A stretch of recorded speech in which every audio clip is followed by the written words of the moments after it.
Découvre Bold, la première collection de ma marque française engagée iconique qui célèbre les femmes artistes à travers des objets du quotidien. Tote bag, carnet, box, cadeau. Bold comme l'audace de ces femmes artistes à la quête d'une reconnaissance de leur talent. Bold comme leur nom à écrire en gras dans cette histoire de l'art au féminin. Les objets d'Iconic sont disponibles à la vente pour les particuliers dans une boutique en ligne, sont proposés à la revente dans les boutiques de musées sur le marketplace Encore Store. Les liens sont en description de l'épisode.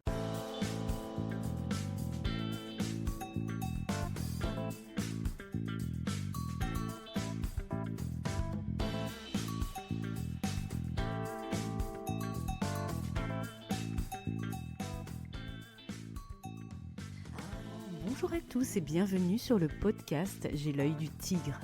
Je suis Claire, la muséographe et scénographe de Fun in Museum. Mon métier, c'est d'aider les musées, les équipements touristiques et tous les professionnels du patrimoine à trouver des solutions pour booster, rendre waouh l'expérience de leurs visiteurs. Chaque semaine, je vous donne les stratégies, les astuces et surtout de la bonne humeur pour réinventer avec moi le monde des musées, les rendre plus fun et vraiment accessibles à tous. Alors mettez-vous à votre aise, installez-vous confortablement et c'est parti pour l'épisode du jour.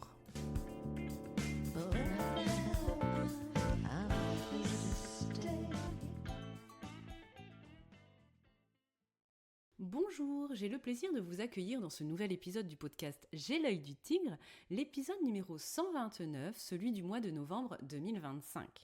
Cet épisode fait partie de la rubrique Éclair qui consiste à vous répondre de manière simple et rapide à une question qu'on me pose très régulièrement dans mes missions de consultance en muséographie et scénographie et lors de mes ateliers formation avec les professionnels de la culture et des musées.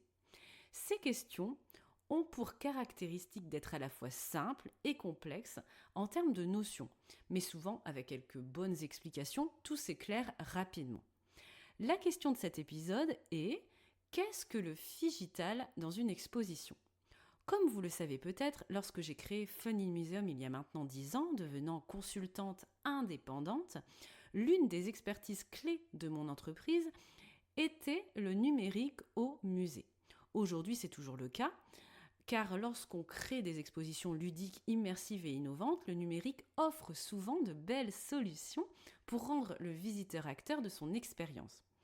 Pourquoi cette expertise numérique ? Parce que lors de mon précédent poste en tant que chef de service en muséographie dans une agence où j'étais salariée, j'avais pour mission les projets numériques de l'agence et notamment la veille, recherche et développement à ce sujet. Et depuis cette époque, je mène régulièrement des missions d'applications mobiles ludiques, de projections XXL de réalité virtuelle et augmentée, de tables interactives, d'audio guides, etc. J'ai même enseigné à ce sujet à l'université, mais aussi à l'Institut national du patrimoine pour les élèves conservateurs, où j'avais pour mission de montrer l'intérêt du numérique pour la valorisation des patrimoines en général selon les spécialités.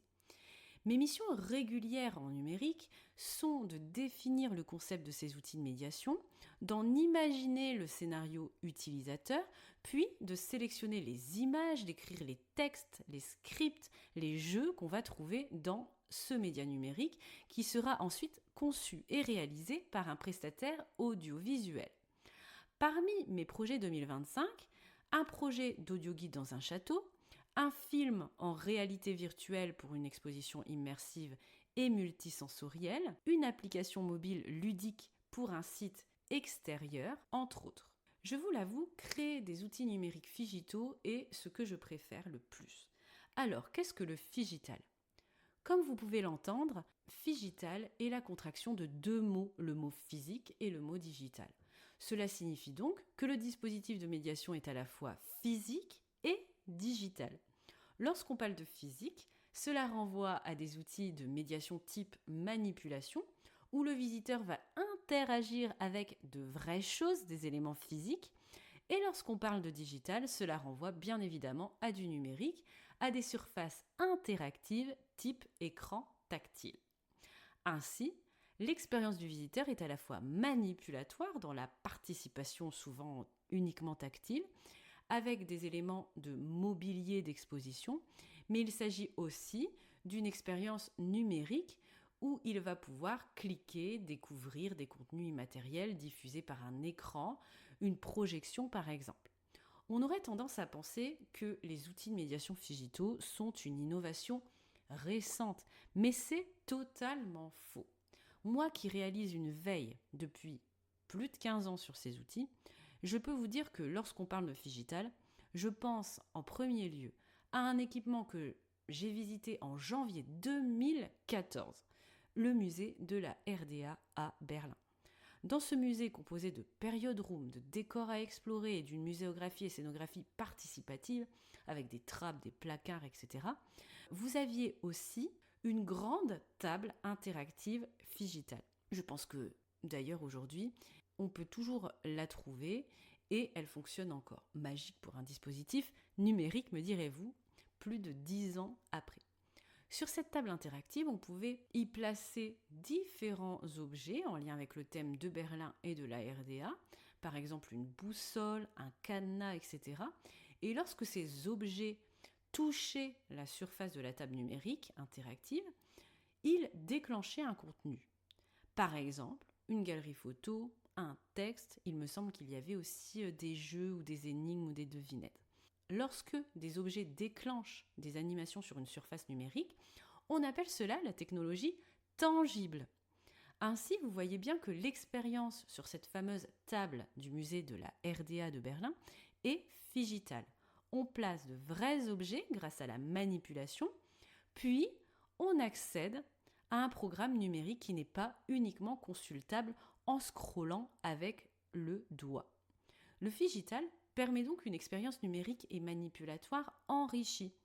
Lors de ma visite au musée d'Aubray à Nantes, j'avais été très enthousiaste l'année dernière dans la découverte de leur table interactive qui ponctue le parcours d'exposition permanent. On pouvait par exemple explorer une momie, créer sa propre pièce, etc.